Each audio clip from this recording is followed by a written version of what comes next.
বাবা,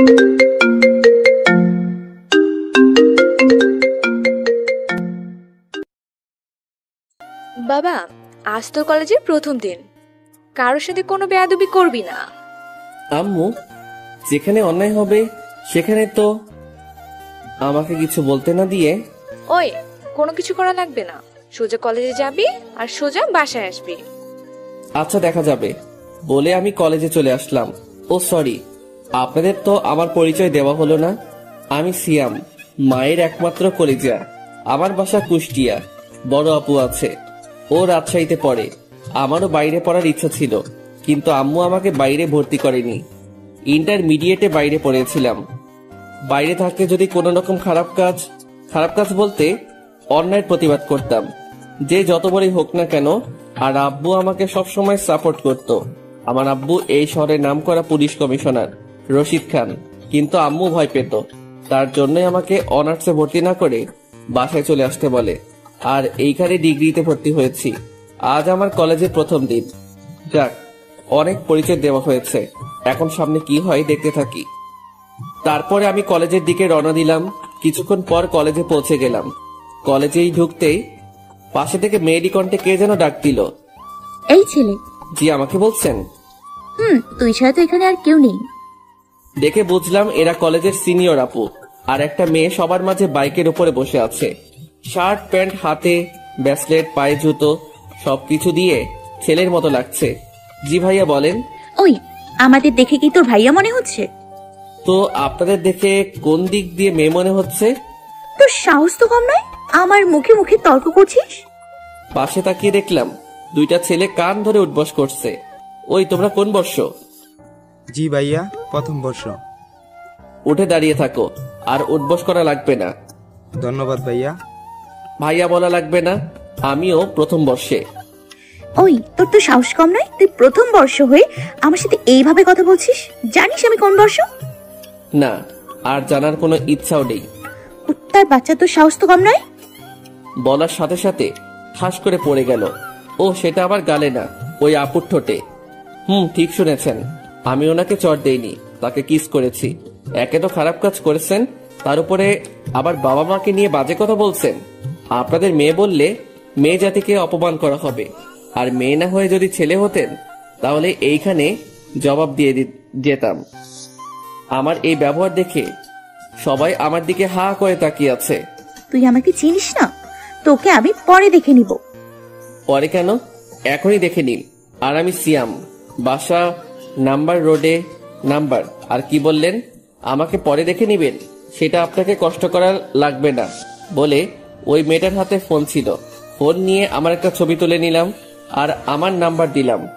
এই যে আমার ছবি আর আমার নাম্বার, যখন দরকার হবে তখনই আমার ছবিটা ভালো করে দেখে নিবেন আর ফোন দিবেন বলে ওইখান থেকে চলে আসলাম। ভাইয়া, আপনার তো অনেক সাহস, আপনি একদম উচিত জবাব দিয়েছেন। আবার ভাইয়া কেন? বললাম তো আমরা সেম ইয়ার। আমি রাসেল, আর ও হলো রকি। আমি সিয়াম। আচ্ছা, আজ থেকে আমার ফ্রেন্ড। Okay friends. আচ্ছা, ওই মেয়েটাকে?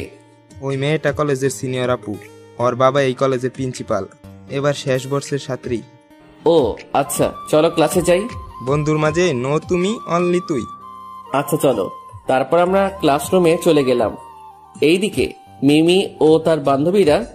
ওই ছেলেটার সাহস তো কম নয়, জুনিয়র হয়ে তোকে কিস করলো। ওই কুত্তার বাচ্চাকে পরে দেখে নিব, ও আমাকে চেনে। ওকে বোঝাবো আমি কি জিনিস। দেখ, এসব এখন বাদ দে, আর ক্লাসে চল। রাখ তোর ক্লাস, মাথা পুরো আগুন হয়ে আছে। যা তাড়াতাড়ি সিগারেট নিয়ে আয়। মিমির বান্ধবী সিগারেট নিয়ে আসলো। এইদিকে আমি ক্লাসে সবার সাথে পরিচিত হলাম। রাসেল, রকি আর একটা মেয়ে বান্ধবী হলো, ওর নাম ফারহানা। ক্লাস শেষ করে বাইরে এসে বসে গল্প করছিলাম তাদের সাথে। তখন রাসেল বলে উঠল, দেখ বন্ধু, পিছনে মিমি আসছে। আমি পিছনে তাকিয়ে দেখলাম মিমি আপু আমাদের কাছেই আসছে। ও কাছে এসেই, ওই ছোট লোকের বাচ্চা, তোর সাহস কি করে হয় আমাকে কিস করার? আমাকে কিছু বলতে দেওয়ার সুযোগ না দিয়েই ওর পিছন থেকে হকি স্টিক বের করে গায়ের সর্বশক্তি দিয়ে আমার মাথার উপরে বাড়ি দিল। সাথে সাথে আমার মাথা ফেটে রক্ত বের হতে লাগলো। রক্ত দেখে আমার মাথা গরম হয়ে গেল। আর কিছু না ভেবে সজোরে দিলাম এক চড়। মিমি চর খেয়ে তাল সামলাতে না পেরে একটা গাছের সাথে ধাক্কা খেয়ে অজ্ঞান হয়ে গেল। আমার মাথা দিয়ে এখনো রক্ত বের হয়ে যাচ্ছে। এরপর কি হলো আর মনে নেই। চোখ খুলে দেখলাম আমি হাসপাতালে, আর আমার পাশে রাসেল, রকি, ফারহানা বসে আছে। আমার জ্ঞান ফেরা দেখে রাসেল বলল, কি বন্ধু, এখন কেমন লাগছে? ভালো। বন্ধু, কিছু মনে করিস না, তোর আব্বু আম্মুর নাম্বার না থাকায় তাদের কাছে ফোন দিতে পারি নাই। না বলে ভালো করেছিস, আর আমাকে এইখানে আনার জন্য ধন্যবাদ। আরে ধন্যবাদ কেন, বন্ধু তো বন্ধুর বিপদে সাহায্য করবে, তাই না? আচ্ছা, মিমি আপুকে দেখলাম তখন অজ্ঞান হয়ে পড়ে গিয়েছিল। পাশে তাকিয়ে দেখ, তাহলেই বুঝবি। ফারহানার কথা শুনে পাশে তাকিয়ে দেখলাম আমার পাশের বেডে শুয়ে আছে। গাছের সাথে অনেক জোরে বাড়ি লাগার কারণে তার অনেক রক্ত বের হয়, তাই তাকে রক্ত দেওয়া হচ্ছে। এখনো জ্ঞান ফিরে নাই। ও, অনেক জোরে চটটা পড়ে গিয়েছিল রে। আচ্ছা থাক এখন সেই সব কথা। তারপরে আমরা কথা বলছিলাম, তখন দেখলাম মিমি আপুর জ্ঞান ফিরল, আর আমাকে পাশের বেডে দেখে তার মাথা গরম হয়ে গেল, চিৎকার করতে লাগলো, আর তার হাত থেকে সুইটা খুলে ফেললো। তাতে আরো রক্ত বের হলো। ওই ছোট লোকের বাচ্চা এখানে কেন? আমি ওর সাথে এক রুমে থাকবো না বলে লাফালাফি করছে। এতে মিমির হাতের রক্ত পুরা বেডে বেঁধে গেল। আমি ওর এমন দৃশ্য দেখে আর শুয়ে থাকতে পারলাম না। উঠে এসে মিমিকে ঠাস করে চর মেরে বললাম, ওই মেয়ে, সমস্যা কি আপনার? নিজেকে কি বিশ্বসুন্দরী ঐশ্বরিয়া ভাবেন? ইগোটা কমাবেন, আর কোনো কথা বলবেন না, চুপ করে থাকবেন। যদি এইবার চিৎকার করতে শুনি তাহলে এই সুই চোখের মধ্যে ঢুকিয়ে দিব। আমার কথা শুনে মিমি আর কোনো কথা বলল না। নার্স সব কিছু ঠিক করে দিল। আমিও আর ওইখানে না থেকে চলে আসলাম। বাসায় ঢুকতেই, এতক্ষণ কোথায় ছিলে? আর বাবা, তোর কি হয়েছে? তোর মধ্যে ব্যান্ডেজ করা কেন? ওহ আম্মু, তুমি এত চিন্তা করো না তো, বেশি কিছু হয়নি, শুধু একটু কেটে গেছে। কিভাবে হলো? রাস্তা পার হতে গিয়ে সামান্য অ্যাক্সিডেন্ট হয়েছে। মিথ্যা বললাম, কারণ যদি সত্যি ঘটনা খুলে বলি তাহলে কাল থেকে আম্মু আর আমাকে কলেজে যেতে দিবে না। দেখে শুনে পার হবি তো। আম্মু এসব বাদ দাও তো, আর আমাকে খেতে দাও, অনেক ক্ষুধা লেগেছে। আচ্ছা, ফ্রেশ হয়ে নে। তারপরে ফ্রেশ হয়ে খেয়ে শুয়ে পড়লাম। মাথাটা একটু ব্যথা করছিল। শুয়ে থাকার কিছুক্ষণ পর ঘুম চলে আসলো। ঘুম ভাঙলো সকাল 8টায়। বাবা, এক ঘুমের সকাল। সকালে উঠে ফ্রেশ হয়ে কোনো রকম নাস্তার টেবিলে গেলাম। ওই, আজ দেখে শুনে রাস্তা পার হবি। ওকে আম্মু। তারপরে নাস্তা শেষ করে কলেজে চলে গেলাম। কলেজে গিয়ে দেখলাম রাসেল, রকি বসে আছে। কিরে দোস্ত, কেমন আছিস? ভালো, তোরা? ভালো। কখন আসলি? এই তো একটু আগেই। ও আচ্ছা। তারপরে আমরা বসে আড্ডা দিচ্ছিলাম, তখনই দেখলাম কে যেন পিছন থেকে ডাক দিল। তাকিয়ে দেখলাম মিমি আপু। মিমি আপু আমার কাছে এসেই আমাকে, আসলে আমি সত্যিই দুঃখিত, তোমার সাথে অনেক খারাপ ব্যবহার করেছি। মিমি আপুর কথা শুনে আমি সহ আমার সব বন্ধুরা অবাক হয়ে গেল। কাল পর্যন্ত গুন্ডি বলে চিনতাম, আর আজ একদিনে এত চেঞ্জ। ব্যাপার কি? কিছুই তো বুঝলাম না। অন্য কোনো ধান্দা করেছি নাকি? মনে মনে ভাবলাম। কি হলো, কথা বলছো না কেন? জি, আপু এসব মনে করে নিজেকে ছোট করবেন না। আর ভুল তো আমিও করেছি। না, তোমার থেকে আমিই বেশি করেছি। মিমি, মিমি বলে ডাকি। আপু বলতে কেমন লাগে? আচ্ছা আপু, এসব বাদ দিন এখন। আর তোমার নামটা যেন কি? জি আপু, আমার নাম সিয়াম। উফ, এত আপু আপু করছো কেন? আপনি আমার থেকে সিনিয়র তাই। তো কি হয়েছে, আজ থেকে আমার নাম ধরেই ডাকো। কি বলছেন আপু এসব? আপনি তো আমার অনেক বড়। ওই, আমি বুড়ি হয়ে গেছি? না না, তাই নয়, আপনি দেখতে যথেষ্ট সুন্দরী। শোনো, আমি তোমার থেকে মাত্র 2 বছর বড়, তাই আজ থেকে আমাকে নাম ধরেই ডাকবে। ওকে আপু। আবারও আপু? সরি মিমি। মনে থাকে জানো। আর তোমার বাবা কি করে? একটা ছোটখাটো ব্যবসা করে। মিথ্যা বললাম, আসলে আব্বু পাওয়ারে চলতে আমার ইচ্ছা করে না। আমি সাধারণভাবেই চলি, আর আমাকে দেখে কেউ বুঝতে পারবে না যে আমার আব্বু এই শহরের নামকরা কমিশনার। মিমির মুখের দিকে তাকিয়ে দেখলাম কেন একটু খুশি লাগলো ওর। যাক, তারপরে আরো কথা বলে বাসায় চলে আসলাম। এই ছিল মিমির আপু টুকু। মিমির সাথে পরিচয় হওয়া। মিমির একটু বর্ণনা দেই। মিমি দেখতে অনেক মায়াবী, লম্বা লম্বা চুল, ঠোঁটের নিচে একটা কালো তিল আছে। কলেজের যে কেউ দেখলে ক্রাশ খাবে, কিন্তু ওর এমন গুন্ডি আচরণ দেখে কেউ ভয়ে কিছু বলতে পারে না।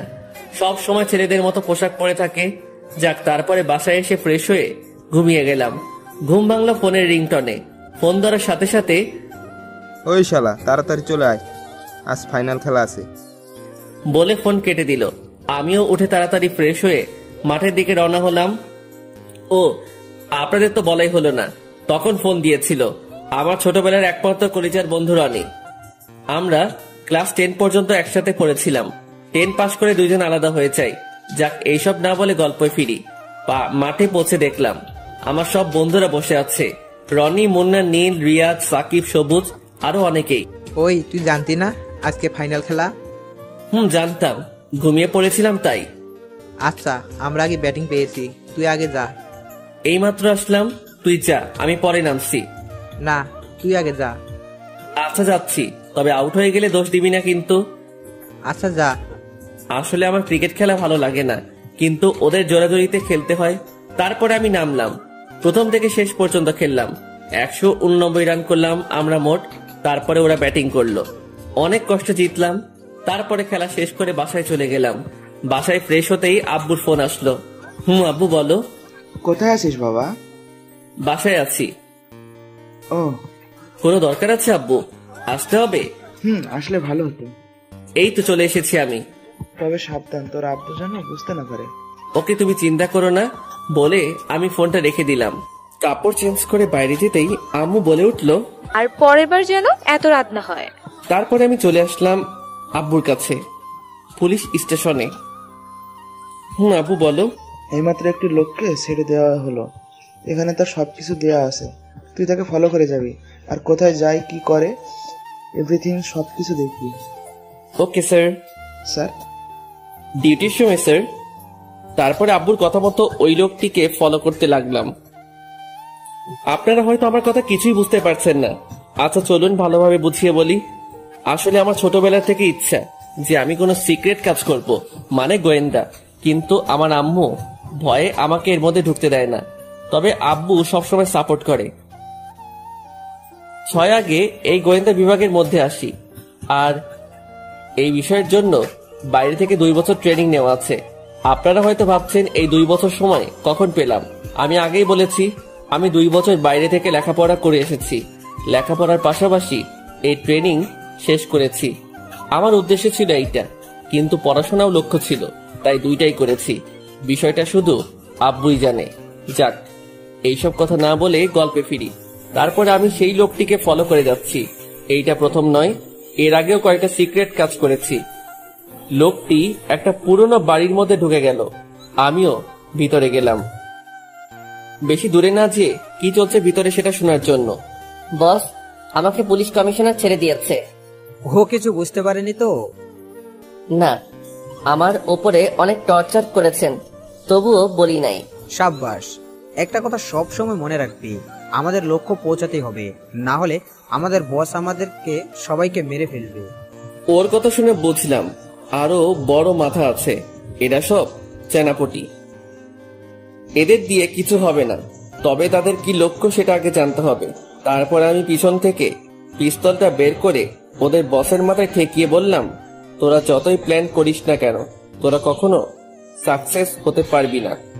আজ আমাদের শেষ করবি, কাল আবার নতুন কেউ আসবে, আমাদের উদ্দেশ্য চলেই যাবে, এই দেশ শেষ হবেই। এটা দেখে মাথা গরম হয়ে গেল। ওর সামনে আরো 2 জন দাঁড়িয়ে ছিল। ওরা 2 জন যেই পালাতে গেল, তখনই আমি পিস্তলের ট্রিগার চেপে দিলাম। সাথে সাথে ওই 2 জন মাটিতে পড়ে গেল। ওদের দিকে মনোযোগ থাকাতে ওদের বস ওর পকেট থেকে পিস্তল বের করে একা একাই গুলি করলো। ও শিট, আজ প্ল্যান শেষ হয়ে গেল।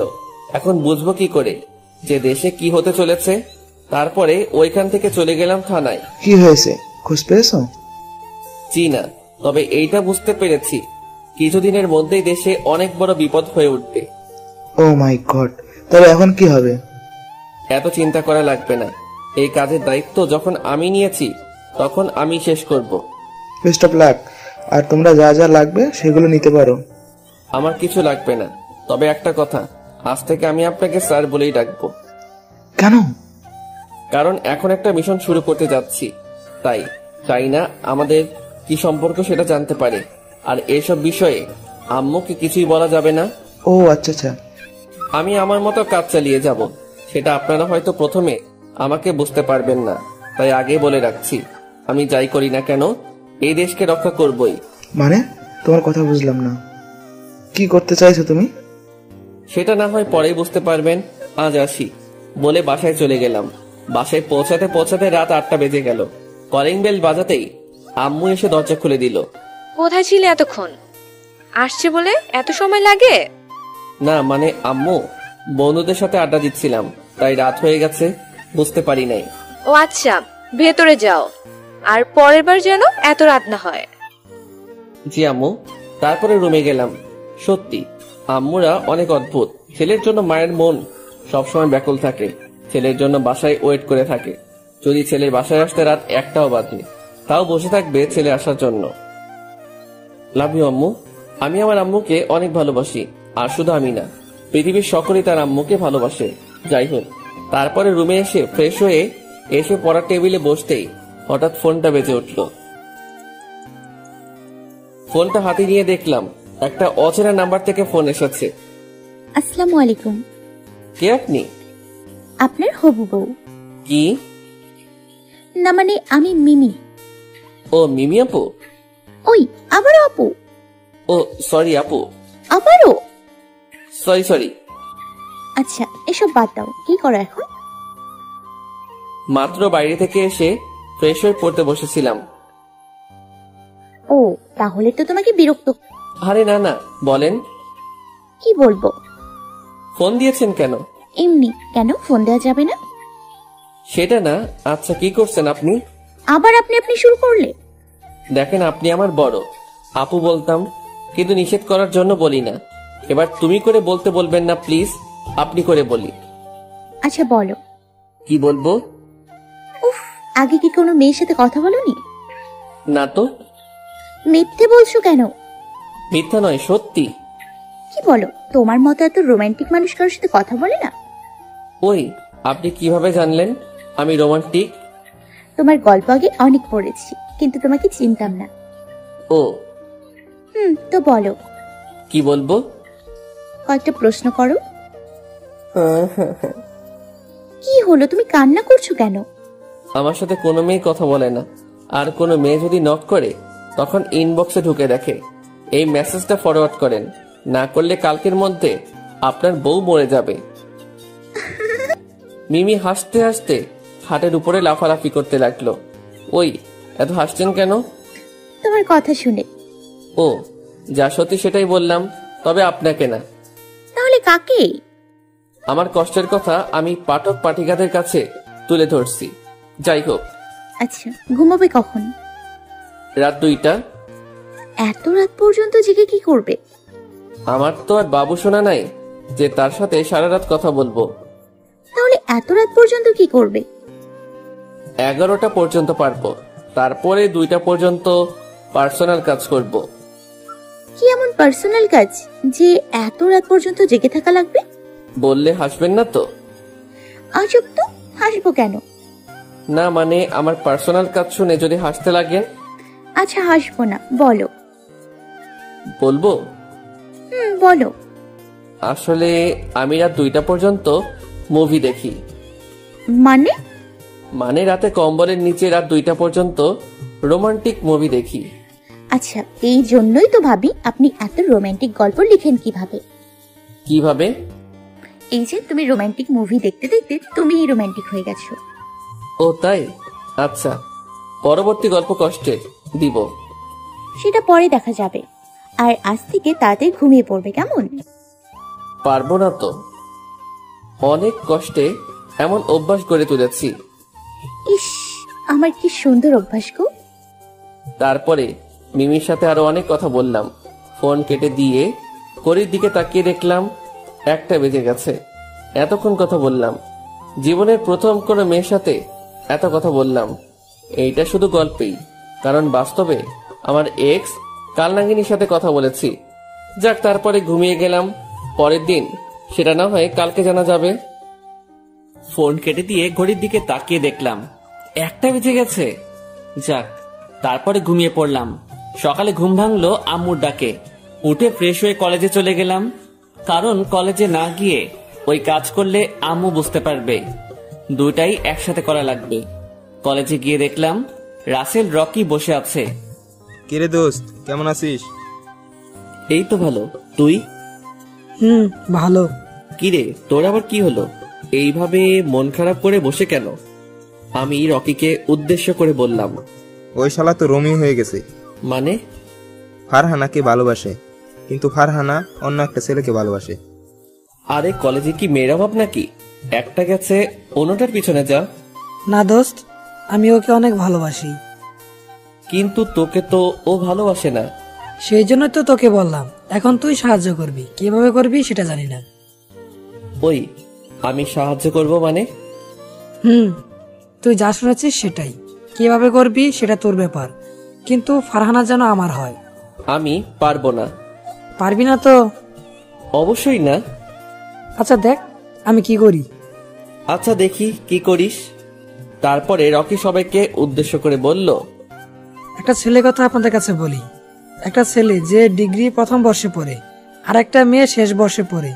তাদের প্রথম ঝগড়া দিয়ে শুরু হয়, পরে কিসিং, কেয়ারিং, আর এখন তাদের মধ্যে প্রেম চলছে। জুনিয়র সিনিয়রের প্রেম চলছে। তাদের নাম শুনবেন না? রকির কথা শুনে বুঝতে পারলাম ওই শালা আমার কথাই বলছে, তাই ওকে কিছু বলতে না দিয়ে বসিয়ে দিলাম। ওই শালা চুপ। আগে তুই বল, সাহায্য করবি? আচ্ছা আচ্ছা করব। ওকে বন্ধু। রাখ তোর বন্ধু। আচ্ছা বল, কখন বলবি? কালকে। কেন আজ বলবি না? শালা তোর মতো রোমিং না যে কি বলবো সেটা এখনই বলতে পারবো। রাতে ভেবে কালকে বলবো। রাজি হলে ভালো, আর না হইলে যা। আচ্ছা আচ্ছা তাই হবে। তারপরে ক্লাসে গেলাম। বাইরে গেলাম, দোস্ত আর ক্লাস করব না, একটু কাজ আছে। ও আচ্ছা, যা। আর আমার কথাটা মনে রাখিস। ভাই থাকবে। তারপরে চলে আসলাম। কলেজের গেটের সামনে যেতেই দেখলাম মিমি আপু দাঁড়িয়ে আছে। আমি তাকে না দেখার ভান করে পাশ দিয়ে বাইক নিয়ে চলে যেতে লাগলাম, কিন্তু সেটা আর ওর চোখে আড়াল হলো না, কারণ সে আমার জন্যই দাঁড়িয়ে আছে। ওই দাঁড়ো দাঁড়ো। জি বলেন। বলবো মানে, সেই কখন থেকে দাঁড়িয়ে আছি তোমার সাথে যাব বলে, আর তুমি আমাকে না নিয়ে চলে যাচ্ছ। কোথায় যাবেন? বাসায় যাব। নিয়ে যেতে পারি একটা শর্তে। কি শর্ত? আপনি এই পোশাক আর পরবেন না। কাল থেকে বোরখা হিজাব পরে কলেজে আসবেন। কেন? আমি এগুলো পরে আসলে তোমার কি? না মানে এগুলো করে আসলে আপনাকে ভালো লাগে না। আচ্ছা এসব বাদ দিয়ে চলো। তারপরে মিমি বাইকে উঠে একবারে আমার সাথে মিশে বসলো। আপু। ওই কি বললে? না মানে বলছিলাম আপনি পিছনে একটু এগিয়ে বসেন। কেন? না মানে আমার কেমন যেন লাগছে। নিজেকে কন্ট্রোল করতে পারবে না তার জন্য বলছো, তাই তো? থাক, আর এত অবাক হওয়া লাগবে না, চলো। তারপরে বাইক চালাতে লাগলাম। মিমি আস্তে আস্তে আমার আরো অনেক কাছে চলে আসলো। এত কাছে আসলো যে তার গরম নিঃশ্বাস আমার ঘাড়ে পড়ছে। ইস, আমার সারা শরীর যেন কেঁপে উঠলো। একটা অনুভূতি কাজ করছিল, সেটা কাল পর্যন্ত আমার মাঝে ছিলই না। যাক, তারপরে আর বেশি চিন্তা করতে গেলে অ্যাক্সিডেন্ট করে ফেলবো। তারপরে মিমি আপুকে নামিয়ে দিয়ে এসে চললাম আমার উদ্দেশ্যে। কোথায় তুমি? আর কোনো কিছুর খবর পেয়েছো? না ভাইয়া, তেমন কিছু পাইনি। এই কয়েকদিন কিছু অদ্ভুত ব্যাপার লক্ষ্য করছি। আচ্ছা তুমি এইখানে আসো বলে আমি ফোনটা কেটে দিলাম। ও হচ্ছে রাজ, ওর সাথে 2 বছর গোয়েন্দা বিভাগে একসাথে ট্রেনিং করেছিলাম। ওর থেকে আমি 1 বছরের বড়। যাক, তারপরে ওর বলা জায়গায় চলে আসলাম। বলো এবার, কেমন অদ্ভুত ব্যাপার দেখছো? ভাইয়া, আমি কয়েকদিন ধরে লক্ষ্য করে দেখলাম হাসপাতালে যে কোনো রোগী অপারেশন রুমে ঢুকলেই রোগী মারা যাচ্ছে বলে বোঝানো হচ্ছে, কিন্তু কাল একদিনই 25 জন মারা গিয়েছে। What, are you sure? আচ্ছা শোনো, তুমি কাল থেকে ওই হাসপাতালটা ফলো রাখবে। কি হচ্ছে সেটা আগে জানতে হবে। জি ভাইয়া। তবে সাবধান, কেউ যেন বুঝতে না পারে যে তুমি তাদেরকে ফলো করেছো। ওকে ভাইয়া। তারপর আমি বাসায় চলে আসলাম। বাসায় এসে ফ্রেশ হয়ে রুমে গেলাম। বিকেলে বাইরে বের হলাম না। রাতে রুমে বসেছিলাম। বসে থাকতে ভালো লাগছিল না, তাই মিমির কাছে ফোন দিলাম। একবার রিং বাজতেই সাথে সাথে ধরে ফেললো। মনে হয় ও অপেক্ষায় করে আছে। এই যে মিস্টার, কি ব্যাপার? আজ আপনি আমাকে ফোন দিলেন? না মানে একা একা বসে বোর হচ্ছিলাম, তাই ফোন দিলাম। আম্মুকে বোর দূর করার জিনিস এনে দিতে বললেই তো হয়। মানে? ইস, ছোট্ট বাবুটা আমার মানে বোঝে না। কি বলছেন এইসব? বলছি যে তোমার আম্মুকে বলো তোমার বিয়ে দিতে, তাহলে আর বোর হবে না। আমার মতো এত বাচ্চা শিশুকে কে মেয়ে দিবে? কি তুমি বাচ্চা? আজ বিয়ে দিলে কাল 11 ছেলের বাবা হয়ে যাবে।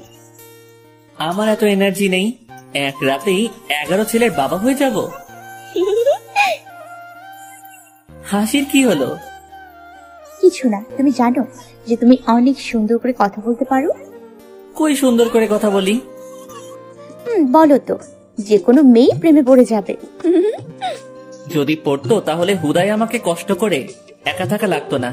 জীবনেও তো কোনো মেয়ে নক করবে না, আর যদিও করে তাহলে কারো SMS ফরওয়ার্ড করবে। সামনে 2021 সাল আসছে, এখন তো পাগল করে দিবে। বলছি, কেউ নতুন বছরের শুভেচ্ছা জানাবেন না? বলতে যদি ইচ্ছাই থাকে তাহলে ভালোবাসি বলতে পারেন। যাক, আপনাদের সাথে না বকে গল্পে ফিরি। কই কেউ তো পড়ছে না। আশেপাশে ভালো করে খুঁজে নেবে, তাহলেই পাবে। ও ধন্যবাদ। মিমিকে রাগানোর জন্য বললাম। যদিও আমাকে পছন্দ করে তাহলে ও রেগে যাবে। এই যে আপনি এত সুন্দর একটা আইডিয়া দিলেন, তবে একটা মেয়ে আছে, আগে থেকে বোঝাতে হবে। ওই কোন মেয়ে? আমার এইখানেই পাশের বাসার মেয়ে। ও এবার ইন্টার দ্বিতীয় বর্ষে পড়ে, দেখতেও অনেক কিউট। কিউট না ছাই? আপনি তো আইডিয়া দিলেন। আমি বলেছি আশেপাশে, মানে একেবারে পাশে না, একটু দূরে, যার সাথে তোমার পরিচয় আছে। ও এমন মেয়ে আছে তো? তাকেই বলো। ওর নাম ফারহানা, আমার সাথেই পড়ে। ওর বাসাও দূরে, আবার ভালো মিল আছে। ওর সাথেই কথা বল বলে ফোন কেটে দিল। আমি জানি ও রাগ করে ফোন কেটে দিয়েছে, কাল কলেজে গিয়ে কথা হবে, তাই আর ফোন দিলাম না। রাতে খাওয়া দাওয়া শেষ করে ঘুমাতে যাব, তখনই ফোনটা বেজে উঠল। ফোন হাতে নিয়ে দেখলাম রাজ ফোন দিয়েছে। রাজ বলো। ভাইয়া, ওই হাসপাতালে একটা সিকিউরিটি গার্ড নেবে মর্গ দেখাশোনা করার জন্য। আপনি বললে আমি ওইখানে নিযুক্ত হতে চাই। তোমার সমস্যা হবে না তো? না ভাইয়া। আচ্ছা, হয়ে যাও, আর সব ইনফরমেশন গুলো আমাকে জানাবে। ওকে ভাইয়া। তারপরে ফোনটা কেটে দিলাম। রাতে শুয়ে শুয়ে মিমির কথা ভাবছিলাম। ও তখন রেগে ফোনটা কেটে দিল কেন? তাহলে কি মিমিও আমাকে পছন্দ করে? কিন্তু ও তো আমার 2 বছরের সিনিয়র। আমাদের সমাজ তো এইটা কখনোই মেনে নিবে না। আমিও এই কয়দিনে ওকে পছন্দ করে ফেলেছি, কিন্তু ওই একটাই ভয় আমার মনের মধ্যে চলছে। আচ্ছা, এইসব পরে ভাবা যাবেনি বলে ঘুমিয়ে পড়লাম। পরের দিন ঘুম থেকে উঠে কলেজে চলে গেলাম। কলেজে গিয়ে দেখলাম শালা রকি বসে আছে গেটের সামনে। এখন যে কি করি? কালকে ওকে বলেছিলাম যে আজ বলবো, কিন্তু কি বলবো? কাল রাতে মনে করেছিলাম মিমির কাছে থেকে জেনে নিব, কিন্তু সেও তো রাগ করে ফোনটা কেটে দিয়েছিল। কি যে করবো এখন? ওকে না দেখার ভান করে পাশ কেটে চলে যেতে লাগলাম। হঠাৎ পিছনে থেকে কে যেন আমার ঘাড়ে হাত দিল। কোথায় যাচ্ছ ভাইয়া? কালকের কথা মনে নেই? আরে রকি, তুই কখন আসলি? ভাই, তুই বাংলা সিনেমায় চান্স পেয়ে যাবি। মানে? এত সুন্দর অভিনয় তো শাকিব খানও করতে পারে না। শালা, আমাকে না দেখার বান করে চলে যাচ্ছ, তাই না? আরে না, তোকে দেখতে পাইনি। এই পাসপোর্ট গেটের সামনে 6 ফুট মানুষ দাঁড়িয়ে আছে, আর তুই কিনা বলছিস তাকে দেখতে পাচ্ছিস না? সত্যি বলছি ভাই। থাক এইসব কথা, বাদ দে। আর আজকে যেভাবে হোক ফারহানাকে তুই রাজি করাবি। না মানে হয়েছে কি ভাই? ওই, তোর কোনো কথাই শুনতে চাই না। ওই তো ফারহানা আসছে, যা ওর কাছে, বলে এক ধাক্কা দিয়ে ওকে পাঠিয়ে দিলাম। আরে সিয়াম, কেমন আছিস? ভালো, তুই? ভালো। এ কি, তোর হাত পা কাঁপছে কেন? কিছু বলবি নাকি? না মানে হ্যাঁ। আচ্ছা বল। ভালো বা আমাকে কিছু বলতে না দিয়ে? সরি দোস্ত, আমার বয়ফ্রেন্ড আছে। তোর আমার কথা না শুনে আগে কথা আটকিয়ে দিলি। যা, তোকে শোনা লাগবে না বলে আমি চলে আসতে যাচ্ছিলাম, তখনই পিছন থেকে ফারহানা বলে উঠল, সরি। আচ্ছা বল এবার। তোকে যেদিন প্রথম দেখেছিল সেদিন থেকে একটা ছেলে তোকে অনেক ভালোবেসে ফেলেছে। কিন্তু ভয়ে বলতে পারিনি। কিন্তু যেদিন তোকে বলতে যাবে সেই দিন ও জানতে পেরেছে তোর বয়ফ্রেন্ড আছে। সেদিন থেকে ও পাগলের মতো হয়ে গেছে। একটা অদ্ভুত ব্যাপার কি জানিস? কি? তোকে পছন্দ করার আগেই ও ওর আম্মুকে বলেছিল। ওর আম্মুই ওকে প্রপোজ করতে বলেছিল সেই দিন, কিন্তু আর হলো না। ওর আম্মু তোকে পছন্দ করেছিল। এর মানে বুঝতে পারছিস? তুই কখনোই ঠকবি না ওই ছেলেকে ভালোবাসলে। ছেলেটি কে? সেটা জেনে কি করবি? তুই তো আর ওকে ভালোবাসিস না। তবে তুই খুব ভুল করলি। মনে করে রাখিস, তোর ভাগ্যটা তুই নষ্ট করবি। প্লিজ, ছেলেটির নাম কি বল? না, তবে রাতে যদি সেই পাগল ছেলেটার কথা ভাবতে থাকিস, তোর ঘুম হচ্ছে না, কাল কলেজে এসে বলবি। তাহলে আমি নাম বলবো। বলে ফারহানা কথা বলার সময় না দিয়ে চলে আসলাম। শুধু ফারহানা কেন, এমন কথা যে কোনো মেয়েকে বললে তার কথা 100% ভাববেই। তারপরে আমি রকির সামনে গেলাম। কিরে, ও রাজি হয়েছে? কিছুই বলি নাই। ধুর, জানি তোর দ্বারা কাজ হবে না। আরে শালা, ফোন খারাপ করা লাগবে না, একটু ওয়েট কর, তাহলে ওই এসে তোকেই প্রপোজ করবে। সত্যি দোস্ত? হুম। দোস্ত, একটা ব্যাপার বুঝলাম না। কি? তুই যখন ওর কাছে গেলি তখন থেকে একটা বোরকা পরা মেয়ে তোর দিকে তাকিয়েছিল, আর এখনো আছে। কো? ওই যে ওই পাশে। ও আচ্ছা। তারপরে আমি ওই মেয়ের সামনে গেলাম। ওই মেয়ে, কি সমস্যা? বলতে দেরি, ঠাস করে চড় দিতে দেরি নাই। মারলেন কেন? এবার কলেজ পুরো অবাক করে দিয়ে ওই মেয়েটা আমাকে কিস করতে লাগলো। পুরো কলেজের ছাত্রছাত্রী আমাদের এই সিনেমা দেখছে আর মজা নিচ্ছে। ওই মেয়েটা আমাকে এমন ভাবে ধরে আছে যে আমার একটু নড়াচড়া করার ক্ষমতা নেই। একটা অদ্ভুত ব্যাপার হচ্ছে, মেয়েটা হিজাব পরে আছে, তো আমাকে কিস করছে কোন দিক দিয়ে? শুধু ঠোঁট দুটো দেখা যাচ্ছে। 5 মিনিট পর ছাড়লো। ওই মেয়ে, কে আপনি? আর আপনার সাহস তো কম নয়। বলে মেয়েটা হিজাবটা খুলে ফেললো। হিজাব খোলার সাথে সাথে অবাক হয়ে গেলাম, কারণ এটা মিমি আপু। আপু, আপনি? আবারও আপনি? সরি, কিন্তু এগুলো কি? কোনগুলো? কোনগুলো মানে? সবার সামনে আমাকে এইভাবে কিস করার মানে কি? আচ্ছা ওয়েট, হে অল স্টুডেন্টস, সকলের উদ্দেশ্যে বলছি, এইটা আমার বয়ফ্রেন্ড। মেয়েদের একটু বেশি বলছি, যদি কোনো মেয়ে আমার বয়ফ্রেন্ডের কাছে আসার চেষ্টা করে তাহলে তার কি হবে বুঝতেই পারছো। কি বলছেন এসব? যেটা সত্যি সেটাই বলেছি। আমার মনে তো লাড্ডু ফুটছে, কিন্তু মিমিকে বুঝতে দেওয়া যাবে না। সেটা কিভাবে সম্ভব? আপনি আমার থেকে 2 বছরের সিনিয়র। বিয়ে করার সময় ছেলের বয়স 35 আর মেয়ের বয়স হয় 15, তাদেরকেও নিষেধ করে না, তাহলে আমাদের মাত্র 2 বছরের কি যায় আসে? কিন্তু আমাকে কিছু বলতে না দিয়ে মিমি আবারও আমাকে কিস করতে লাগলো। আল্লাহ গো, কি হচ্ছে এটা?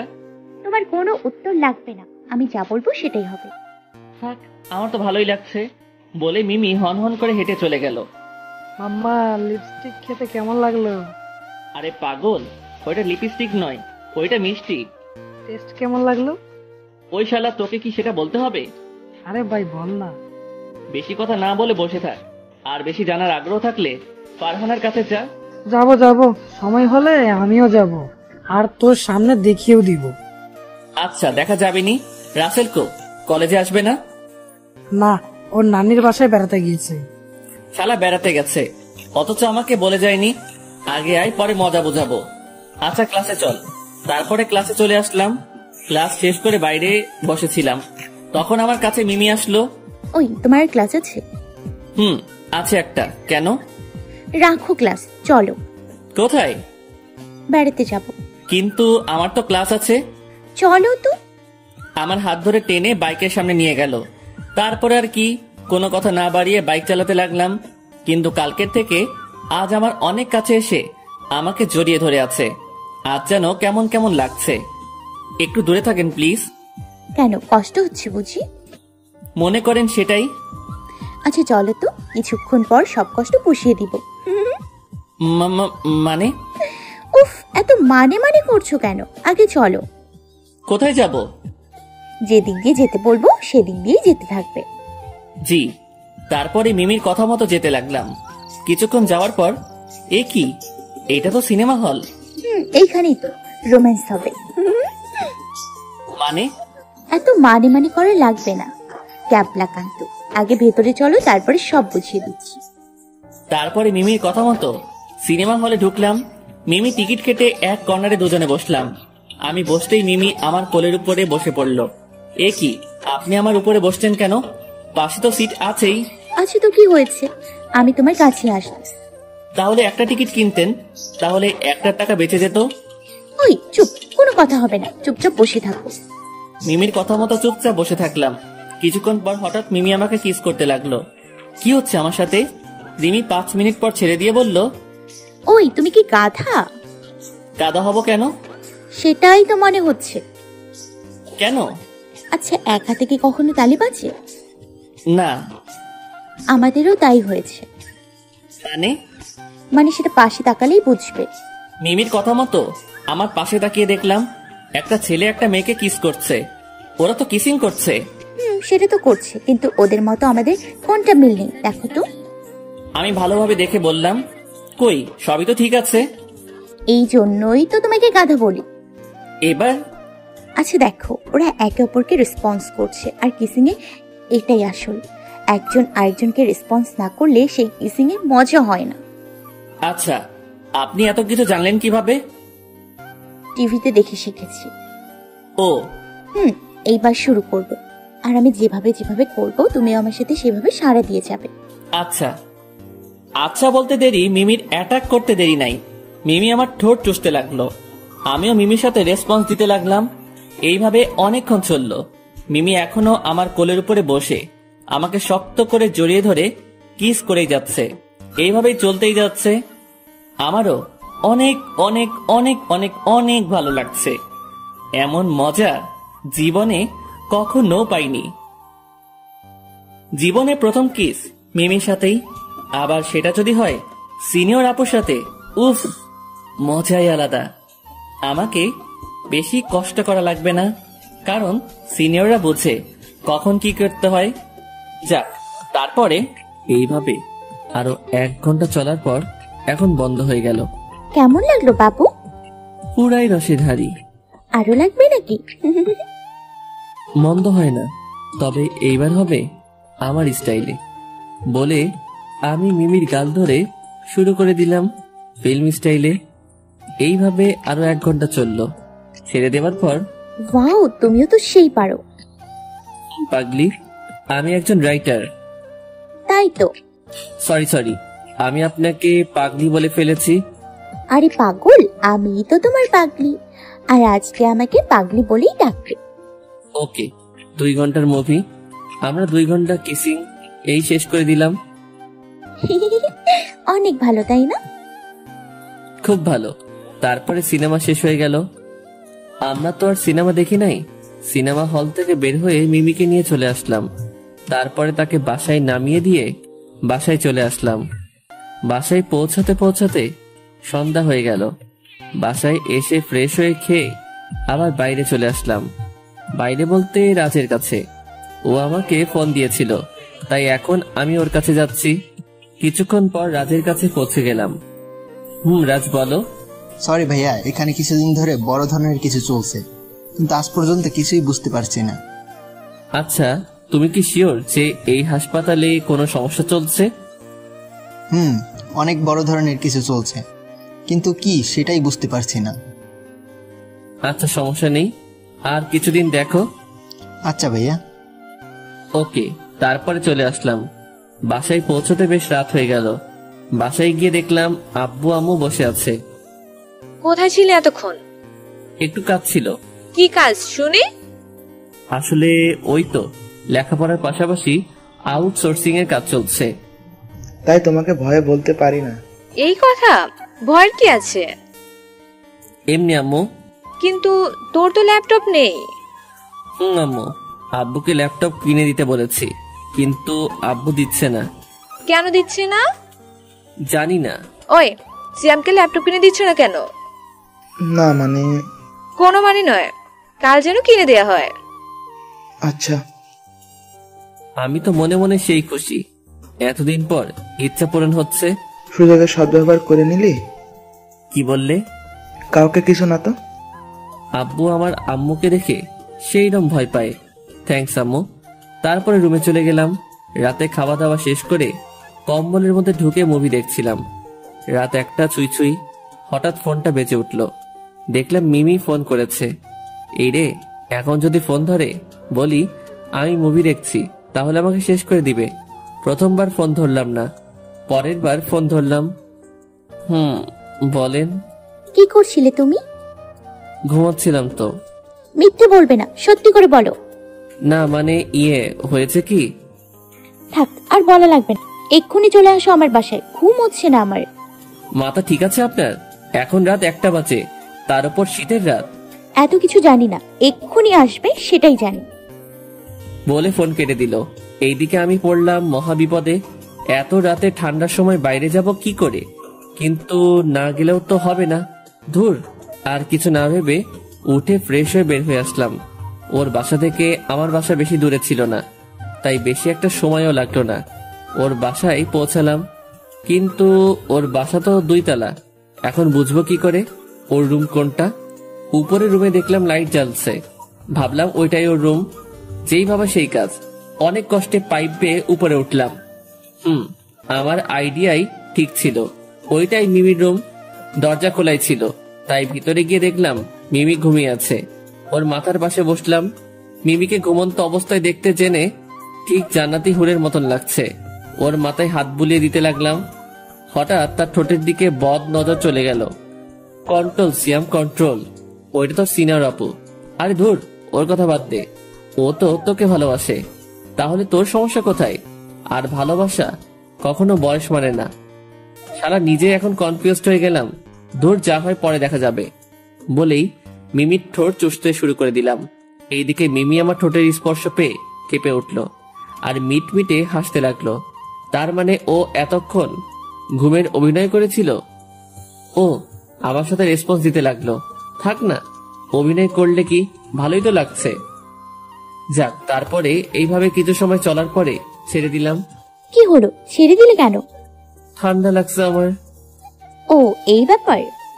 বলে মিমি আমাকে কম্বলের মধ্যে নিয়ে ও আমার বুকের উপর চেপে বসে, আবারও ঠোঁট মিলিয়ে দিল। উফ, এত মজা লাগছে যে বলে বোঝাতে পারবো না। এইভাবে আরো কিছু সময় চললো। হঠাৎ আজানের ধ্বনি কানে আসলো।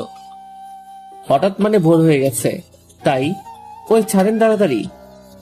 কেন? কেন মানে আজান দিচ্ছে, শুনতে পাচ্ছেন না? তো কি হয়েছে? কিছু হয়নি, তবে অনেক কিছু হতে পারে। এখন কিছুই হবে না, শুধু বিয়ে দিয়ে দিবে। পাগল নাকি?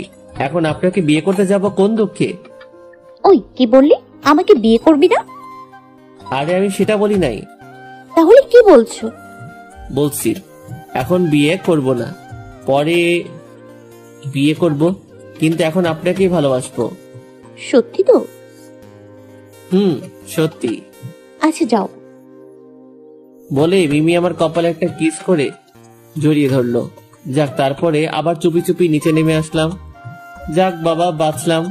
যে ভয় পাচ্ছিলাম, কিন্তু এই কথাটা আমি ভুল ভেবেছিলাম।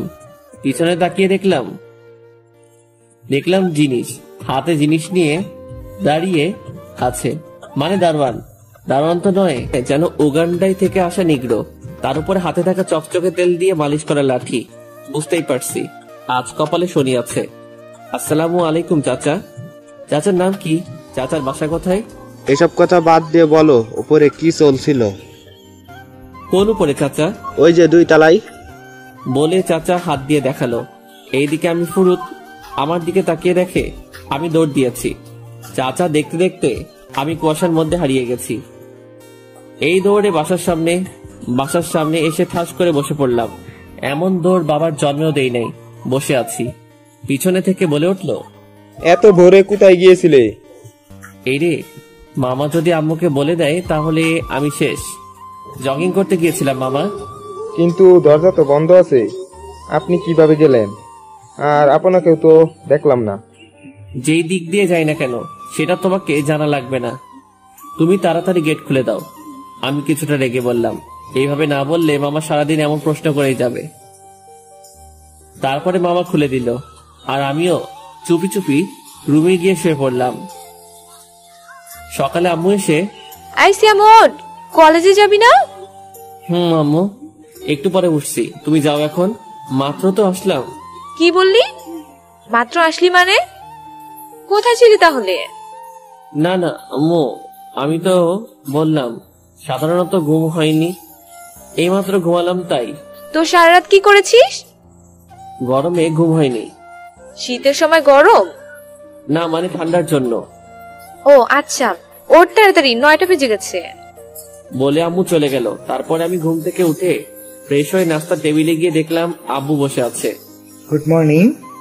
Good morning. ওদিকে কত দূর হলো? মোটামুটি হয়েছে, আর কিছুদিনের মধ্যেই হয়ে যাবে। কি হয়ে যাবে? না মানে সিয়ামের আউটসেটিং এর কাজ। সিয়াম, তোমার আব্বু তোমাকে ল্যাপটপ কিনে দিয়েছে? না আম্মু। কি গো, কি কথা ছিল? না মানে এই তো এখনই কিনে নিব। চলো বাবা। ওকে। তারপরে খাওয়া দাওয়া শেষ করে আমি আর আব্বু শোরুমে চলে গেলাম। তারপরে ওইখানে থেকে ল্যাপটপ কিনে নিয়ে আমি কলেজে, আর আব্বু পুলিশ স্টেশনে চলে গেল। কলেজে এসে দেখলাম সবাই চলে এসেছে। আমাকে দেখে রকি দৌড় দিয়ে আমার কাছে এসে বলল, ভাই আজ কিন্তু বলাই লাগবে। কি বলবো? ওই যে ওই কথা। তোকে বলেছি না বেশি ব্যস্ত হবি না। ওই তোকে ভালোবাসার কথা বলবে। সেটা কি আমাকে বুড়ো হওয়ার পরে বলবে? না অপেক্ষা কর, হয়ে যাবে। আচ্ছা। তারপর দেখলাম ফারহানা আমাদের সামনে আসলো। ওই সিয়াম, এদিকে আয়। বল। রাতে ওই ছেলের কথা ভেবে সারা রাত ঘুম হয়নি। সারা রাত ওর কথা চিন্তা করেছি। প্লিজ ওই ছেলেটার নাম বল না। আচ্ছা, এর মানে কি জানিস? কি? তুই অজান্তেই ওই ছেলের প্রতি দুর্বল হয়ে পড়েছিস। কাল পর্যন্ত ওর সাথে কথাই বলতিস না, আর আজ ওর নাম শোনার জন্য কেমন পাগল হয়ে গেছিস। কিন্তু আমার তো বয়ফ্রেন্ড আছে, তার জন্য তো আমার মন কখনো এত ব্যাকুল হয়নি। এটাই রিয়েল ভালোবাসার চিহ্ন। আচ্ছা এইসব বাদ দে, ওই ছেলেটার নাম কি সেটা বল। সেটা তো বলা যাবে না। কেন? তুই আগে ভেবে দেখ তোর মন কি চাচ্ছে, তারপরে আমি ওকে তোর সামনে নিয়ে আসবো। এইসব ভাবার সময় নেই, আগে আমাকে ওকে দেখা লাগবে। আচ্ছা, আমি ওর নাম্বার ছাড়া কিছু দিতে পারবো না। যদি লাগে তাহলে বল, দিয়ে দিচ্ছি। আচ্ছা দে। তারপর আমি ফারহানাকে নাম্বার দিয়ে চলে আসলাম। কিরে তুই নাম বললি না কেন? আগে বলেছি বেশি ব্যস্ত হবি না, অপেক্ষার জিনিস মিষ্টি হয়। ওকে। আমরা গল্প করছিলাম, তখনই দেখলাম মিমি আমাদের দিকে তাকাচ্ছে। দোস্ত দেখ, সিনিয়র ভাবি আসছে। মানে? তোর সিনিয়র আপু থুকু গার্লফ্রেন্ড আসছে। দেখ, ফাজলামো না করে বসে থাক। এদিকে মিমি আমাদের কাছে এসে বলল, হাই সিয়াম। হ্যালো। তোমাদের মাঝে কি বসতে পারি? শিওর ভাবি। ওই চুপ। মিমি কিছু বলল না, শুধু মিটমিটে হাসি দিল। তো তোমরা সবাই কেমন আছো? জি ভালো, আপনি? আলহামদুলিল্লাহ। ওহ, তো তোমরা কি গল্প করছিলে? আসলেই আমাকে না বলতে দিয়ে রকি বলল, আসলে আমাদের গল্প তো আপনাকে বলা যাবে না। কেন? সিয়াম, ওই গল্পটা তো বলা যাবে না, তাই না? কি বলছিস? কোন গল্প? ওই যে ওই গল্প। কি গল্প আমাকে বলো।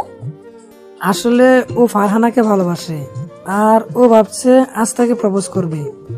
কি বললে? আপু, ফারহানা আমাদের বান্ধবী, আর ফারহানা সিয়ামকেও পছন্দ করে। ওই কি বলছিস এসব? যেটা সত্যি সেটাই বলেছি, তুই কিছু মনে করিস না বন্ধু। মিমি আমার দিকে অগ্নি দৃষ্টিতে তাকিয়ে আছে। আল্লাহ গো, কি হবে এখন কিছুই বুঝছি না। রকি আমার দিকে তাকিয়ে মুচকি মুচকি হাসছে। শালা তোর মজা পরে বোঝাবো, আগে ঝড় সামনে নেই। আমার সাথে একটু আসো তো। কোথায়? ওইদিকে একটু কাজ আছে। কি কাজ? এইখানেই বলবি না? আগে আসো, পরে বলছি। বলে মিমি আগে চলে গেল। শালা তোর মজা পরে বোঝাবো। তোর যদি প্রেমে বাস না দেয়, আমার নাম সিয়াম না। এমন বলিস না দোস্ত। ওকে আর কিছু বলতে না দিয়ে মিমির পিছনে পিছনে যেতে লাগলাম। মিমি হেঁটেই যাচ্ছে। আল্লাহ জানে এখন কি হতে চলেছে। তারপরে দেখলাম মিমি একটা রুমে ঢুকে পড়লো। আমার দরজার সামনে দাঁড়িয়ে আছি। কি হলো, ভেতরে আসছো না কেন? না মানে কেউ দেখলে তো সমস্যা হবে। কলেজ আমার বাবার, আমি সেটা বোঝাবো। আচ্ছা আসছি। আমার খেল খতম হয়ে আসছে, বুঝতেই পারছি। আমি ভিতরে ঢুকতেই মিমি দরজা বন্ধ করে দিল। কি ব্যাপার? আপনি দরজা বন্ধ করে দিলেন কেন? আজ এই রুমে একজনের খুন হবে। আমি তোতলাতে তোতলাতে বললাম, মানে? মানে আপনাকে খুন করে জেলে যাব। কিন্তু কেন? আমি বাদে অন্য মেয়ের সাথে টাঙ্কি মারা, তাই না? দেখাচ্ছি মজা। বিশ্বাস করেন, ও আমার শুধু বন্ধু, এর থেকে বেশি কিছু না। শুধু বন্ধু, তাই না? তাহলে ও ওই কথা কেন বললো? আপনাকে রাগানোর জন্য বলেছে। থাক, আমি নিজের চোখে দেখেছি, তোমাকে আর কিছু বলার লাগবে না। না মানে? ওই চুপ, কোনো কথা হবে না। মিমির কথা শুনে আমি চুপচাপ মাথা নিচু করে দাঁড়িয়ে আছি। এর শাস্তি আজ পেতেই হবে। সরি। চুপ, কোনো কথা বলবে না। আর কিছু বললাম না। তারপরে অবাক করে মিমি আমাকে ঠাস করে কিস করতে লাগলো। আমি তো পুরাই অবাক। কি করছে মিমি? 5 মিনিট পর ছেড়ে দিল। কেমন সারপ্রাইজ দিলাম বাবু? মানে আগে ভয় পরে মিষ্টি। আমি জানি তুমি কেমন, তাই কারোর কাছে থেকে তোমার বর্ণনা নেওয়া লাগবে না। তোমার প্রতি আমার অনেক বিশ্বাস আছে। এর জন্য এত কিছু? হুম হুম। তাই বলে এইভাবে রাগ দেখাবে? আসলে তুমি ভয় করলে তোমাকে কেমন লাগে দেখার জন্য এমন করলাম। তো কেমন দেখলেন? একদম কিউটের টিপ্পার মতো লাগলো। আমি তো ভয়ে শেষ হয়ে যাচ্ছিলাম। এখন তো পুষিয়ে দিলাম। পুষেনি। কেন? আচ্ছা দেখাচ্ছি, বলে মিমিকে কোলে তুলে নিয়ে বেঞ্চের উপর বসিয়ে দিয়ে এক টানে আমার বুকের কাছে এনে 2 হাত দিয়ে মিমির 2 গাল ধরে ইংলিশ রোমান্টিক মুভির মতো কিসিং করতে লাগলাম। মিমি তো আমার এমন কাণ্ড দেখে অবাক হয়ে আমার দিকে তাকিয়ে আছে। আর এই সিনিয়র গার্লফ্রেন্ড আমার অবাক পরে হয়েন এখন আমার সাথে রেসপন্স দিতে থাকেন। তারপরে আমি আবারও আমার ঠোঁট দিয়ে মিমির ঠোঁট চেপে ধরলাম। এইবার মিমিও আমাকে রেসপন্স দিয়ে যাচ্ছে, আর তার 2 হাত দিয়ে আমার মাথার চুল টেনে ধরে আমার ঠোঁট চুষেই খাচ্ছে। উফ, কি একটা মোমেন্ট তা বলে বোঝাতে পারবো না। মিমি এইবার আমাকে বেঞ্চের উপরে শুইয়ে দিয়ে আমার উপরে শুয়ে পড়ল। আমরা জায়গা চেঞ্জ করছি, কিন্তু কেউ কারো ঠোঁটের উপর থেকে ঠোঁট নামাচ্ছি না। এমন রোমান্টিক কিসিং মনে হয় আগে কখনো হয়নি। জীবনে প্রথম এমন রোমান্টিক কিসিং, তাও যদি হয় সিনিয়র অভিজ্ঞ আপুর সাথে। অভিজ্ঞ বলতে দেখে শিখাকে বোঝানো হয়েছে, আমাকে বেশি কষ্ট করা লাগছেই না, সেই বোঝা যাচ্ছে। জুনিয়র মেয়ের সাথে প্রেম করলে হয়তো এমন রোমান্টিক সিন বুঝতেই পারতাম না। যাক, এইভাবে আরো 3-4 ঘন্টা চললো, শুধু মজাই মজা। কিন্তু সেই মজা বেশিক্ষণ থাকলো না। হঠাৎ করেই বাইরে থেকে কে যেন দরজা ধাক্কাতে লাগলো। আমি মিমিকে ছেড়ে বললাম, এখন কি হবে? যা হবার তাই হবে। সব দোষ কিন্তু আপনার, আপনার জন্যই এমন হয়েছে। ওহ, কিসকি শুধু আমি একাই খেলাম? না, তবে এইখানে না আসলে ভালো হয়তো। ও, এখন তো সব দোষ তো আমারই হবে না? দেখেন, এইভাবে আমাকে ঝাড়ি দিবেন না কিন্তু। কেন? দিলে কি হবে? তাহলে আমি কান্না করতে লাগবো। বলে কি এই ছেলে? এত বড় একটা ছেলে, সে নাকি ঝাড়িকে কান্না করে দেয়? আর আমি কি আপনার মতো বুড়ি নাকি? আমি তো ছোট একটা বাচ্চা। ইস, আসছে আমার বাচ্চা ছেলে। ওই, আমি কি বুড়ি নাকি?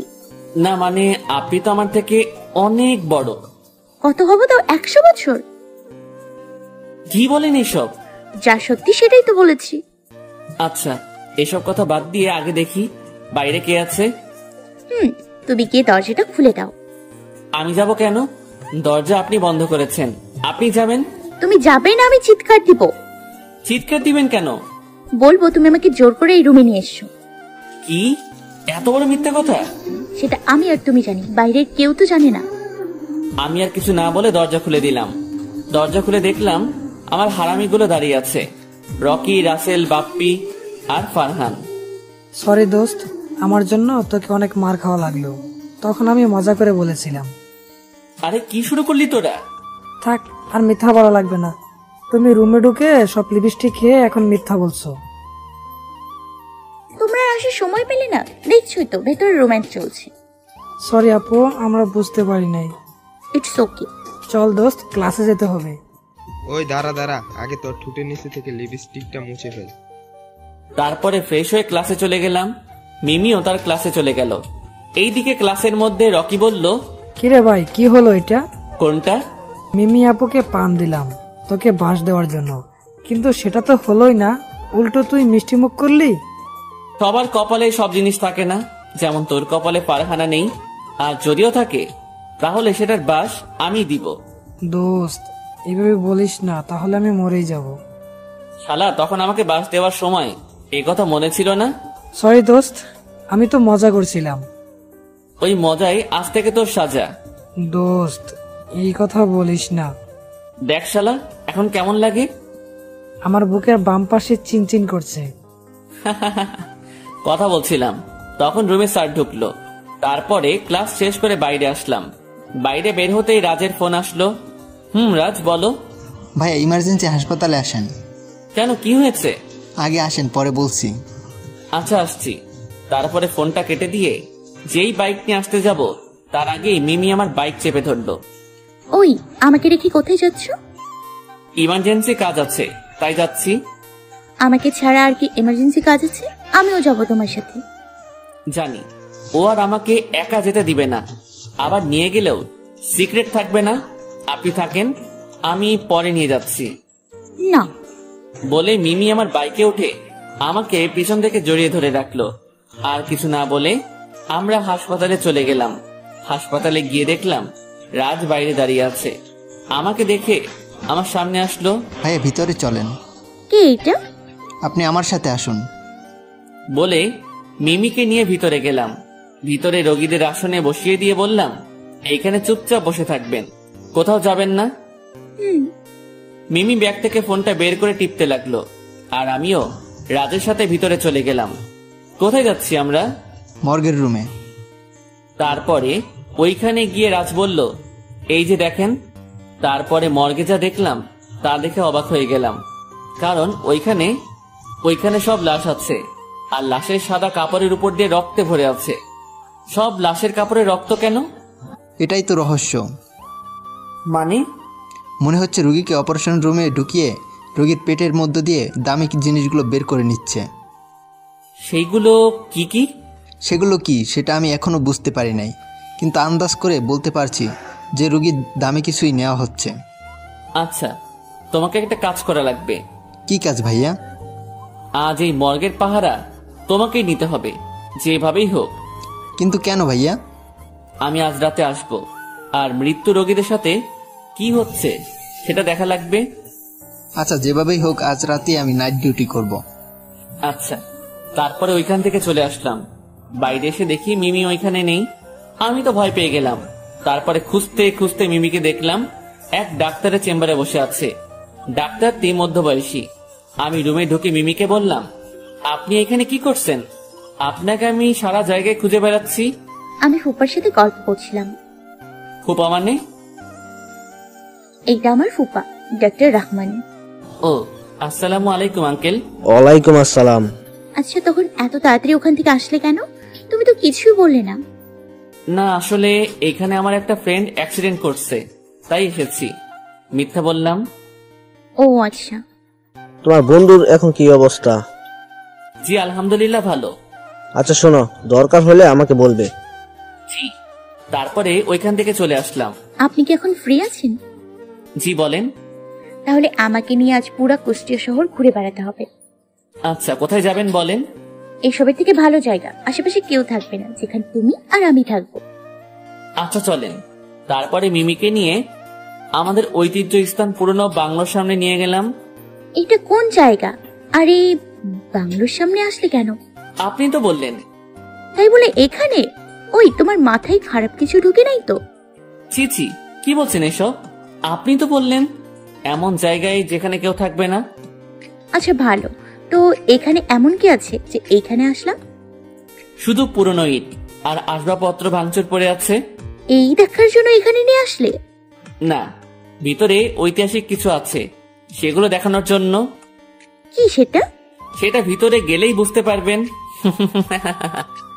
ওই হাসবে না কিন্তু। আচ্ছা। তারপরে আমি আর মিমি ভিতরে গেলাম। উদ্দেশ্য আজ পুরনো বাংলোতে। রোম্যান্স হবে। তবে আপনারা চুপ, মিমি যেন জানতে না পারে। তারপরে মিমিকে নিয়ে ভিতরে গেলাম, আর ভিতরে অন্ধকার থাকার জন্য কিছু দেখা যাচ্ছিল না, তাই ফোনের ফ্ল্যাশ লাইট বের করে যেতে লাগলাম। মিমি আগে আগে আর আমি পিছনে পিছনে। ওই আমার কিন্তু ভয় লাগছে। সে কি, আপনি আমার থেকে বড় হয়ে ভয় পাচ্ছেন? ভয় কি ছোট দেখে হয় নাকি? জানি না তো। ভালো। তারপরে আমি হাঁটতে লাগলাম। হঠাৎ করে জোরে কিছু উড়ে যাওয়ার শব্দ শুনে মিমি পিছন ফিরে আমার দিকে এক লাফ দিয়ে আমার কোলে উঠে পড়লো। আরে আরে কি করছেন, কোল থেকে নামেন। না, আমার ভয় করছে। আমি তোমার কোলে থাকি প্লিজ। না, আমি আপনার মতো মোটুকে কোলে নিতে পারবো না। কি বললে? আমি মোটু? যা, তোর কোলে উঠবো না।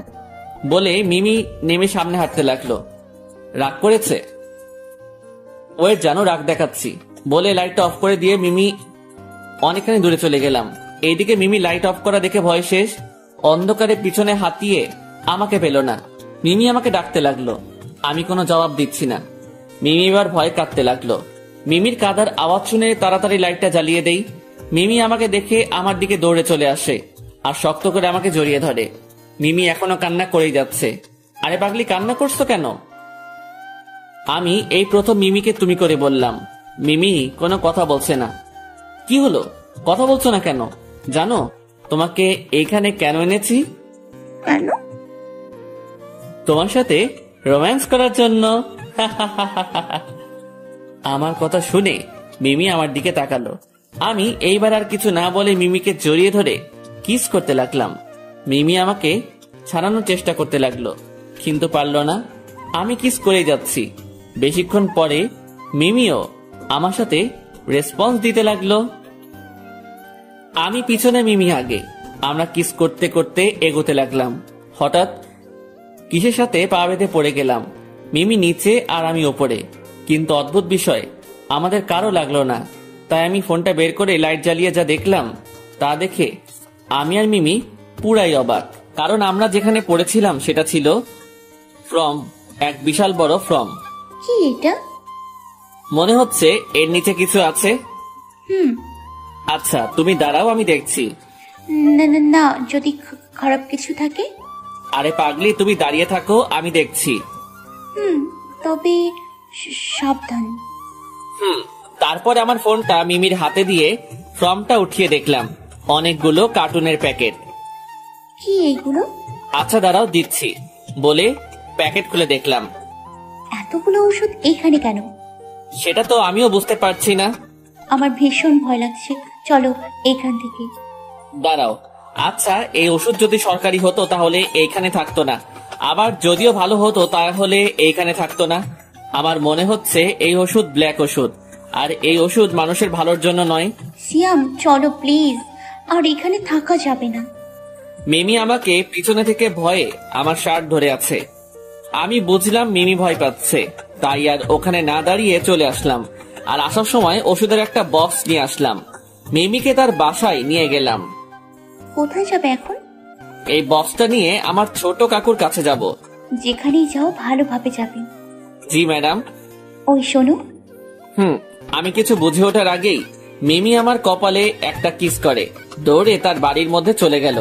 কি সাহস হে বাবা, ওর বাসার সামনে ও আমাকে কিস করছে। কিন্তু এমন সাহস ওই বাংলোর মধ্যে কই ছিলি? তারপরে আমি হাসতে হাসতে ওইখানে থেকে চলে আসলাম কাকুর হাসপাতালে। দিয়ে দেখলাম কাকু তার রুমে বসে আছে। আসসালামু আলাইকুম কাকু। ওয়ালাইকুম আসসালাম। সিয়াম, তুমি এখন কিছু বলবে নাকি? জি কাকু, একটা ওষুধ দেখানোর জন্য এসেছি। মানে? এই যে। তারপর আমি ওষুধের বক্সটা কাকুর হাতে দিলাম। কাকু কিছুক্ষণ ওষুধের বক্সটা ভালো করে দেখে বলল, ওহ মাই গড, এই ওষুধ তুমি কোথায় পেলে? কেন কাকু, কি হয়েছে? আগে বলো, এই ওষুধ কোথায় পেয়েছো? একটা বাংলোর মধ্যে। তারপরে কাকুকে সব খুলে বললাম। এটা কি বিষাক্ত ওষুধ সেটা তুমি জানো? না, কি এই ওষুধ? এটা সাধারণত অপারেশনের সময় ব্যবহার করে। রোগী যখন অজ্ঞান থাকে তখন এই ওষুধটা রোগীর শরীরে ইনজেকশনের মাধ্যমে দেওয়া হয়। শরীরে গেলে কি হয়? যে রোগী শরীরে দেওয়া হয় সেই রোগীর সাথে সাথে ওইখানেই মারা যায়। কিন্তু এটা করে তাদের লাভ কি? তাদের অনেক লাভ আছে। রোগীর কিডনি, কলিজা, হৃৎপিণ্ড, চোখ আরো অনেক কিছু পাওয়ার জন্য। মানে? মনে হচ্ছে ওই ওষুধ দেওয়ার পর রুগী মারা যায়, কিন্তু রুগীর এইসব জিনিসগুলো 1 সপ্তাহ ঠিক থাকে। হোয়াট? কি বলছেন কাকু এইসব? যা সত্যি তাই বলছি। আমি অবাক হয়ে গেলাম। তার মানে অপারেশন রুম থেকে বের হয়ে রোগীর পরিবারকে বলে রোগী মারা গেছে আর রোগীকে নিয়ে মর্গে চলে যায়। এমনি হবে হয়তো। তার মানে আমি শিওর এটা কোনো হাসপাতালে হচ্ছে। তুমি কিভাবে জানলে? তারপরে কাকুকে সব খুলে বললাম। তাহলে আমাদের এখনই আইনের কাছে সাপোর্ট লাগবে। কিন্তু এখনো দেরি আছে। মানে আমি দেখতে চাচ্ছি এদের লিঙ্ক কত বড়। আচ্ছা, যাই করবে সাবধানে। আর একটা কথা, যত তাড়াতাড়ি সম্ভব শুরু করো, না হলে সাধারণ মানুষ ওইখানে গেলে শুধু মরতেই থাকবে। জি কাকু। তো মিস্টার সিআইডি সিয়াম, আমাদের বাসায় আর যাওয়া হয় না কেন? আসলে কাকু অনেক ব্যস্ত থাকি তো তাই। তোমার কাকি তোমাকে যেতে বলেছে? আচ্ছা, একদিন সময় করে যাব। আচ্ছা। তারপরে ওইখান থেকে চলে আসলাম আব্বুর কাছে, মানে পুলিশ স্টেশনে। আব্বুর রুমে ঢুকে দেখলাম আব্বু নেই। থুক্কু, এখন আব্বু বলা যাবে না। তারপরে হাবিলদার চাচাকে জিজ্ঞাসা করলাম স্যার কোথায়। হাবিলদার চাচা বলল স্যার ভিতরে আছে। তাই আমিও ভিতরে গিয়ে দেখলাম একটা ছেলেকে উড়ুধুরু পিটাচ্ছে। স্যার ওনাকে এভাবে মারছেন কেন? তারপরে স্যার যা বলল তা শুনে পুরাই অবাক হয়ে গেলাম। কি হয়েছে স্যার? ওনার কাছে একটা ডোজ পেয়েছি। কি ডোজ? এটা এমন এক ভাইরাস যেটার যদি মুক্ত জায়গা বা পানির মধ্যে দেওয়া যায় তাহলে এই মারাত্মক ভয়াবহ বিষ পান করলে বা নিঃশ্বাসের সাথে মিশে গেলে মানুষ সাথে সাথেই মারা যাবে। কি হচ্ছে এইসব? কিছুই তো বুঝছি না। আমিও একটা ওষুধ পেয়েছি।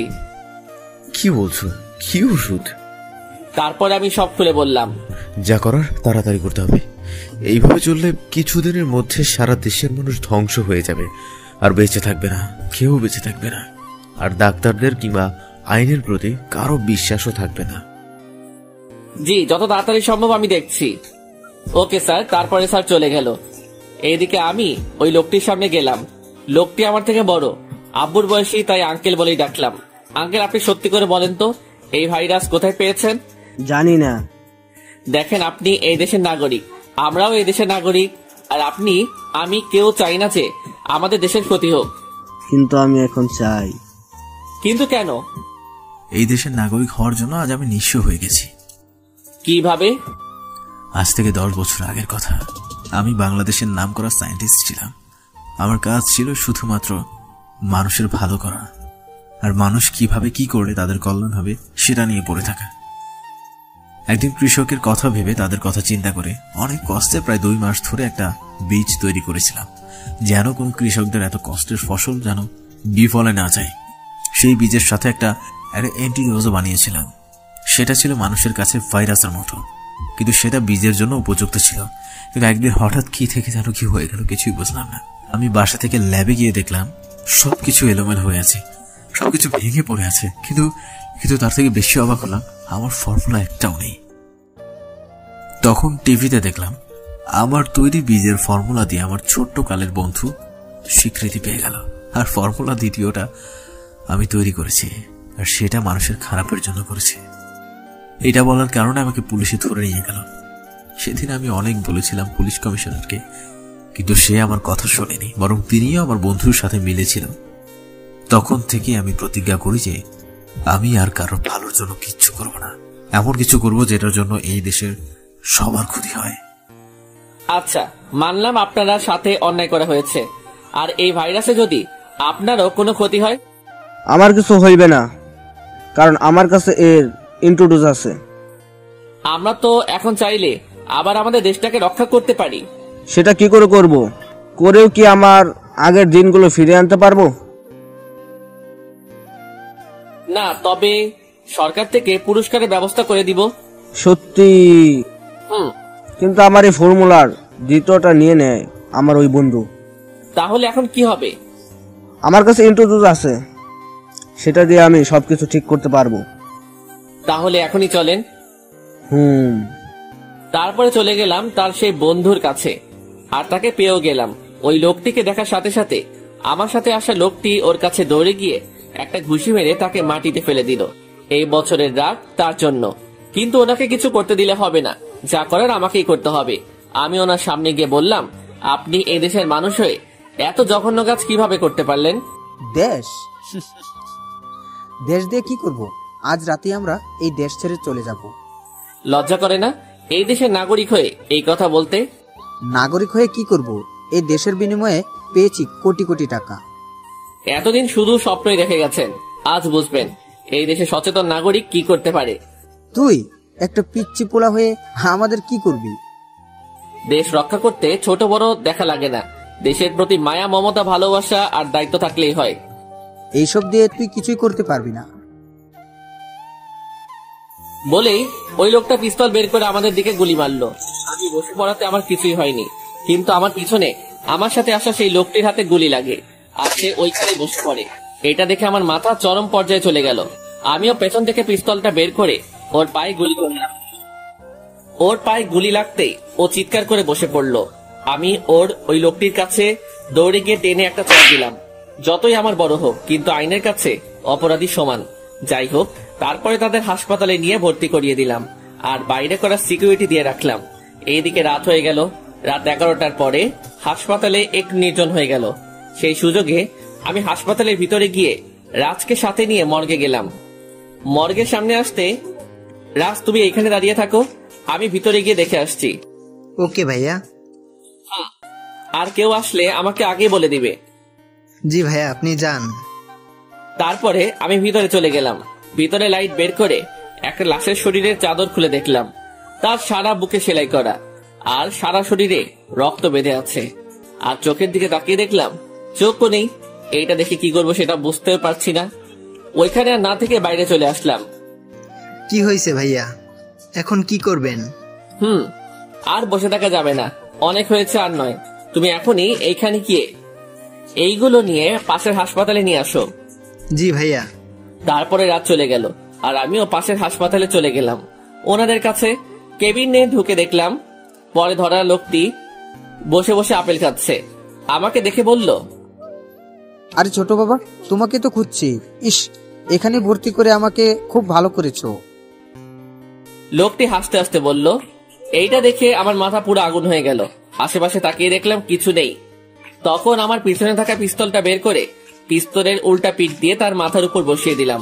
ওর মাথা বাড়ি দেওয়ার সাথে সাথে ওর মাথা ফেটে রক্ত বের হচ্ছে। এর মধ্যেই রুমের মধ্যে নার্স ঢুকলো। এ কি করছেন? রোগীর সমস্যা হবে তো। কিছু হবে না। কে আপনি?